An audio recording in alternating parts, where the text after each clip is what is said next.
everybody, we are back with James Braha, and today he is going to teach us something that's going to intrigue us beyond our limits and beyond our thought process.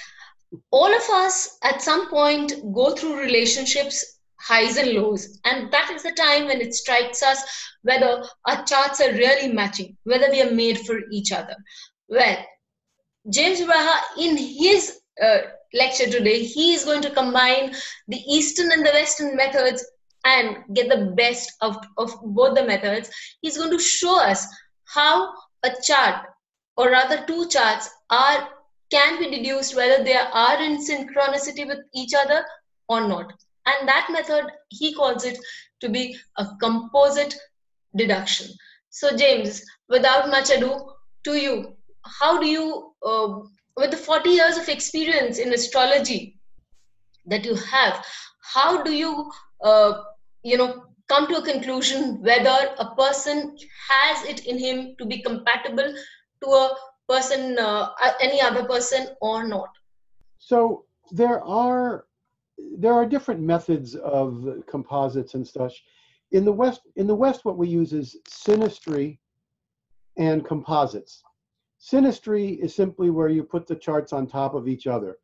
So if my Venus is 10 degrees Libra and my partner's is 8 or 9 Libra, if they have Saturn in 8 or 9 Libra, that's terrible.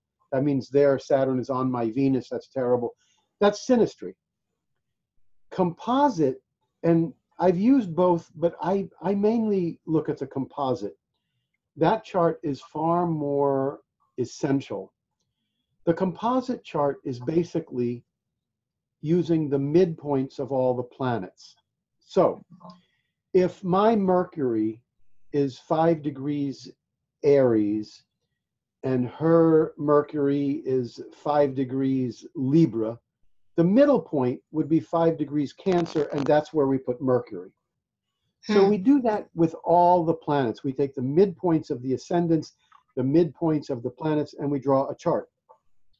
Now, I find the composite to be much more powerful and accurate than the synastry. That's just how I find it. Now, the composite charts are so accurate. When I was single between the age of, I was married until 28, 29. When I was single from 28, 29 to 40, 41, in those years, I would draw composites. Eventually, when I would meet someone, I would draw a composite. Eventually, I stopped looking at them because they were so accurate, and I didn't want to know anymore, because every time I would draw one, there would be something wrong in the horoscope, and that's exactly where the problems were. I just stopped looking after a while. Then eventually I came back to it. After the relationship would go on for a time, then I would look at the composite. The composite chart does not tell me anything about the man. It doesn't tell me anything about the woman, nothing. It only tells me what happens when those two people come together. Okay, so it is possible that neither person is argumentative on their own. But if the composite chart indicates they argue, they will argue. So that is relation. The composite chart, what you're talking about, is the relation. Yes. It's only. neither here nor there. It's the middle part. It's something that binds them together. Right. Now, when somebody says, oh, would you do a composite? I tell them, I will do the composite, but I am very blunt, because the composites are so accurate. And let me explain why. If there is a problem in your natal chart, wherever it is, you can work on that problem. You can try to fix that problem. And you can have some success if the karma is not ridiculously intense. You can affect it. In a composite chart, you cannot change what is there. The reason is, let's say that the horoscope has Sun square Pluto, Moon square Pluto, which is very manipulative. So if you see that, the Pluto square or a Pluto opposition, one person's going to be manipulating the other. Now, when I see those people, it might be the woman manipulating the man. However, if she begins to work on it, and work on it, and she stops, then the man will start to manipulate her. because it's the not about, relation, it's the just what happens. relationship is bound to go that way. So one or the other will start that kind of a function. Right. And there are deal breakers. There are deal breakers. If Saturn and the moon are tightly conjunct, square, or opposite, there's no point in the relationship, because the emotional needs will never get met if Saturn is closely aspecting the moon. Another one is Mars and Saturn. If they are conjunct, square, or opposite, square means at an angle. Yes. But when I say these aspects, square and opposite, I mean within 2 or 3 degrees. I don't mean the sun is 5 Aries and Saturn is, 15 Cancer. That's a square, but it's not tight. It's when they are tight. In the Western system, the degrees must be tight. 2, 3, 4 degrees. You will feel it at 5, 6, 7 degrees. You'll feel it. But if you have Mars, Saturn within 1 or 2, 3 degrees, the timing will always be off. So when one person is hot, the other person is cold. When people, a lot of times people will, they'll ask me about a composite. I'll see the Mars Saturn and I'll say, is this a long distance relationship? Many times it will be, because the Mars and Saturn keep them apart. It's the timing is never. So the two ones that are deal breakers for me are Saturn Moon and Mars, and Saturn Moon and Mars Saturn. Those are just deal breakers, and I tell them it'll never get better. So we will have a very interesting topic with composite analysis of couples with James. He's taken on 2 couples very much in news. The first one is Prince William of UK and his wife, the Duchess of Cambridge. A couple which broke through a lot of stereotypes, because Catherine is a commoner, so-called, and Prince William comes from one of the most known royal families in the world. Prince William went out of his way to break norms, social norms, and married his sweetheart, Duchess of Cambridge, Catherine. Now, it's up to James and how he explains us and what he sees the relationship to be and how it is going to progress. Okay, yeah. Okay, so the first thing I want to do is to talk a little bit about the natal charts here. All right. Because I have to tell you from the start, the composite chart for these two is not so good. But their natal charts are pretty good, okay? It's, in my opinion, it's still a problem, but like if you look at Catherine's chart, she's got 2 great benefics in the 7th house. She's got Mercury and Venus. That's going to give a great deal of love. It's going to give a very special partner, a very cultured partner. Those are very good.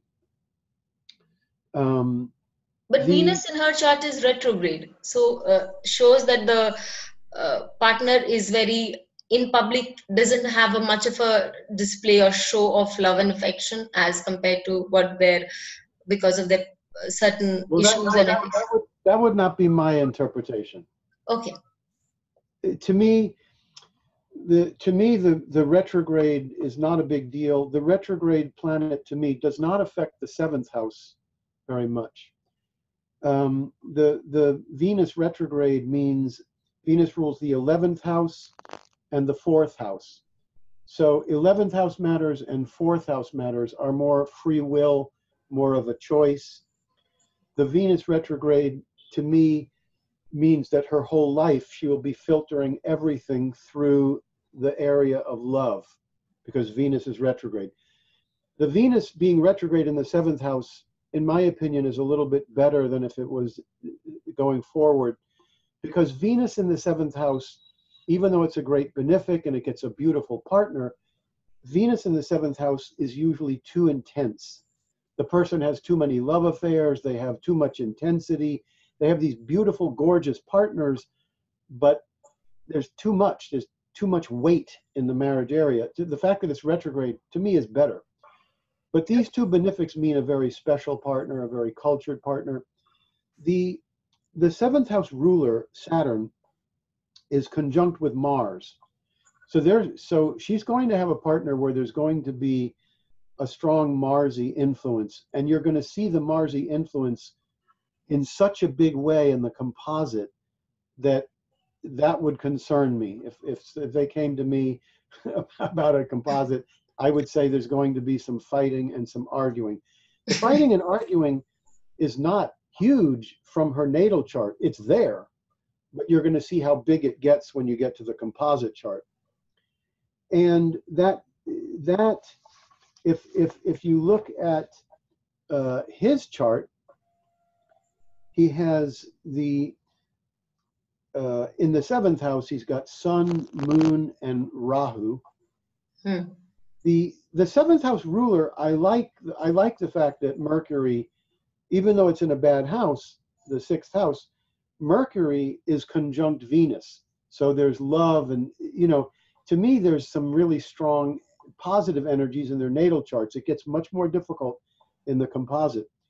But the Sun and Rahu in the seventh house, those are not going to be easy influences for him. The Sun in the seventh for him means the partner is strong-willed or bossy. Rahu in the seventh house means the partner could be powerful, special, beautiful, worldly. The Sun and Rahu in the seventh house means he's getting a partner that is very strong. It's the eighth lord. Yeah. The seventh is not so good. But now let's go to from this, their marriage, they look like it's pretty good, although she's going to be probably more bossy than he likes. In her chart, the ruler of the seventh is conjunct Mars. She's going to find him arguing. Now show the composite chart. Okay. So this is the composite chart in terms of the Western astrology, and this is something we have it in terms of Vedic astrology, or the Eastern part of it. Now the thing is, in these Hindu pictures, you're not getting the degrees. Okay, so let me tell you. First of all, the ascendant is 24 degrees. This is a composite chart. This means it's not about him, it's not about her, it's about what happens when they come together.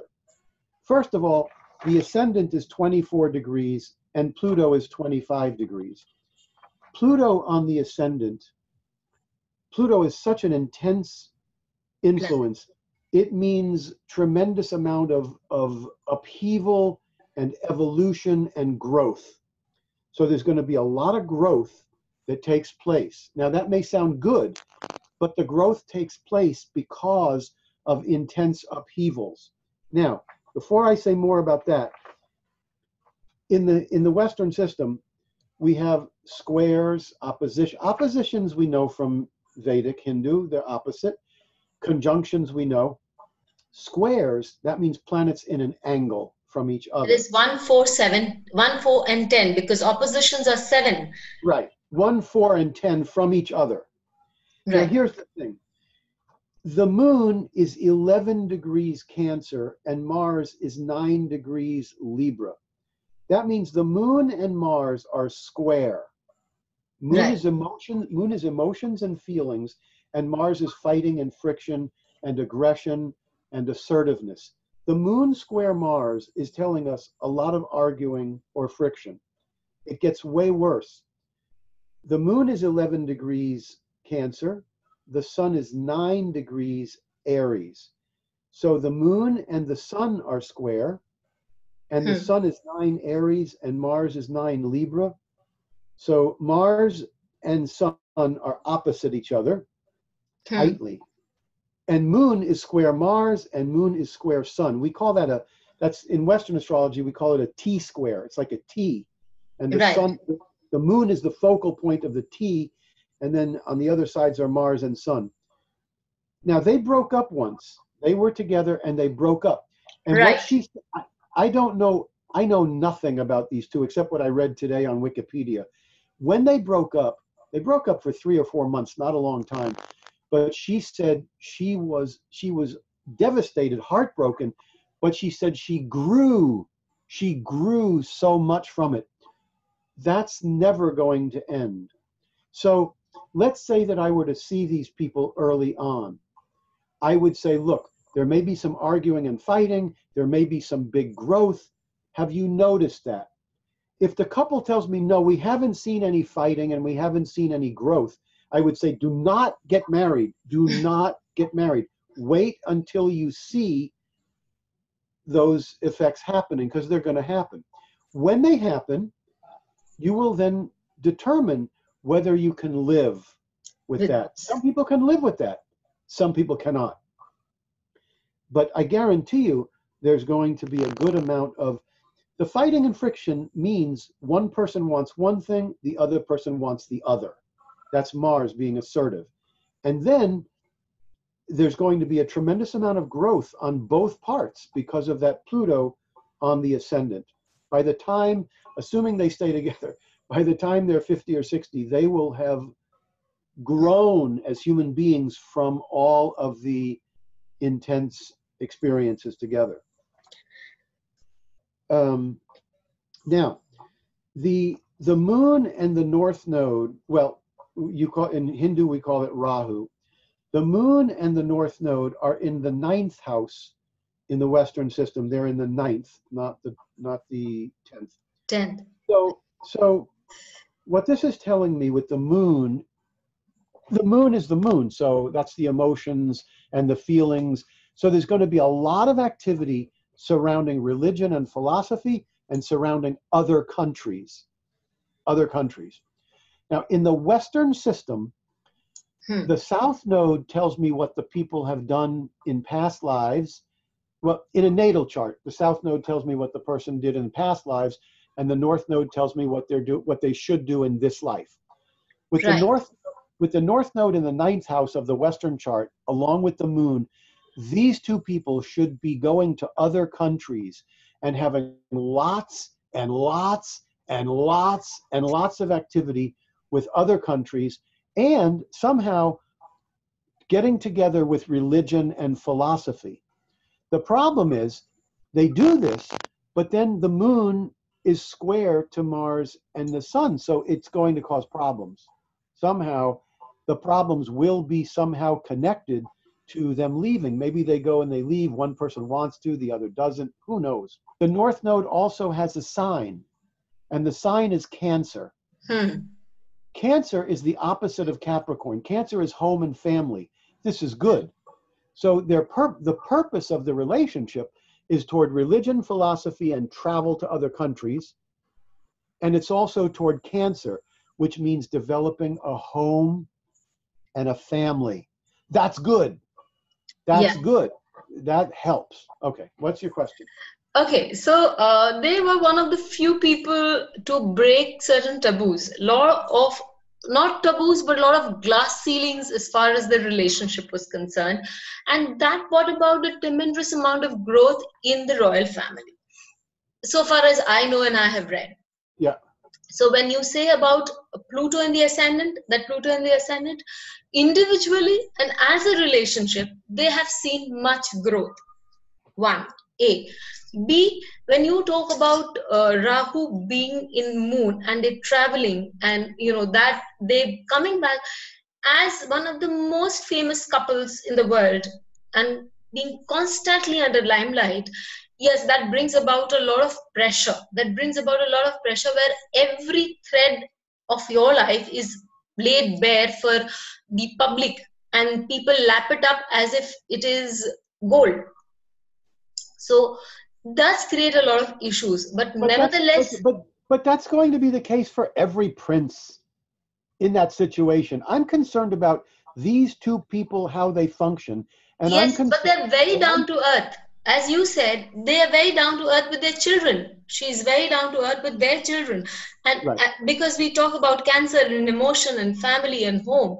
So though they travel, they are one of those people who would take their small baby along with them to, even to Australia and, have a cuddle with a marsupial and things like that.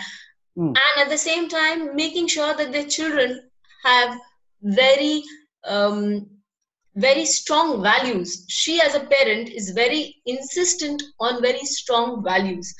So as you said, that I am not defining or denying, but as you say, that color, and he also as a parent takes so much interest in his children, which was not seen earlier on in royal families. So I didn't see any of that from this. Nothing. okay. All I'm looking at is how these two people function. You know, in India, they use the Kuta system, Yes. the number system. That number system has, will they have good relations? Will they have good children? Will they have good money? Will they have good elephants? Will they have good religion? Harmony between the two is 1 out of 10 different things.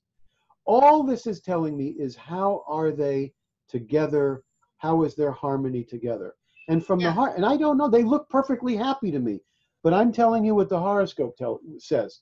And I've known people, you know, who look fine from the outside, and then the woman will tell me, you know, he seems like a great guy, but you're not in a marriage with him. You know, so I'm looking behind the scenes just to see. What I would say to them before they got married is, see if you can, you know, see if you argue and fight, and if you do, can you tolerate it? Is it okay? Because that's what I would expect, a certain amount of that. I would also expect very, very, you know, very, very strong bond together. And remember also, Jupiter is about 8 degrees away from that Pluto. And the Jupiter in the first house, now, the way you have it, it's in the second house because of the way the Hindu system does it. But the ascendant is 24 Libra and Jupiter is 3 Scorpio. So the Jupiter is actually in the first house, and that actually helps quite a bit. That helps a lot. Now, another thing is Uranus in the second house. Uranus in the house of money means that money may go up and down for them. They may take huge risks. They can make a lot of money. They could lose a lot of money, but they would probably not be very conservative with money. They would probably be more wanting to take risks and more wanting to, you know, invest or speculate or something like that. The Mercury-Venus conjunction, Mercury is 7 degrees, Venus is 1 degree. That's 6 degrees. That's strong enough. That's another thing that gives them the ability to discuss things and to enjoy culture and to enjoy talking. So when I say that there's argument and friction, that's one part of it. But the Jupiter in the first house is very good, and the Mercury-Venus is very good. They can love beauty and culture and things like that together. And even the Mercury with the Sun, is going to help the Sun a little bit. The Sun is not so good being aspected by Mars, and Mercury is also aspected by Mars. But the Mercury with the Sun, I think they've got good communication skills.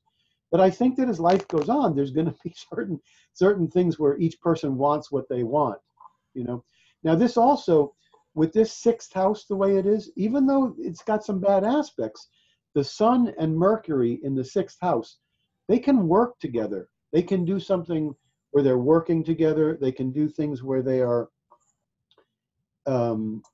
where they're doing detail work, maybe health and healing of other people. Oh, so beauty. I just interrupted here because they have started with Prince Harry and his wife, recently married. So they have started an NGO. They've started a non-profit or whatever. They have started a charity that it deals with mental health of people, because so there's so much the relationship, as you said, it's all in the family, and as you said, they will be bonding with family. The relationship shows individually whatever the quotient is, but but they show that these traits are so much apparent for one who's been reading about them. These things are so apparent in their relationship, as you've been saying that. Yes, and I did read that they had a fight and they broke up for a few months, but they couldn't stay away from each other and they came back. So that growth, as you said, and then as the family, what they want in a family, or the relationship, things about the family, Prince Harry is said to, on note, said that he treats Catherine as an elder sister, because that he never had, because she's so compassionate and loving, and that's family for her. So all ringing a lot of loud bells here. The thing is, if the way I see it, this is a horoscope about two people. If this was going to be very much about the family, then I would want to see a lot of planets in the 4th house. That's what I would want to see, and maybe the 10th house. This is just telling me how these two people function together. Okay. And at least that's how I do it. That's the composite. If there was problems with the 4th house or something, you know, or is a very active 4th house, then maybe there would be lots of activities there. I don't know. But to me, this focuses on foreign countries. It focuses on healing of other people because of the 6th house, and a lot of growth, and a certain amount of these two people finding out what it's like when each person wants something.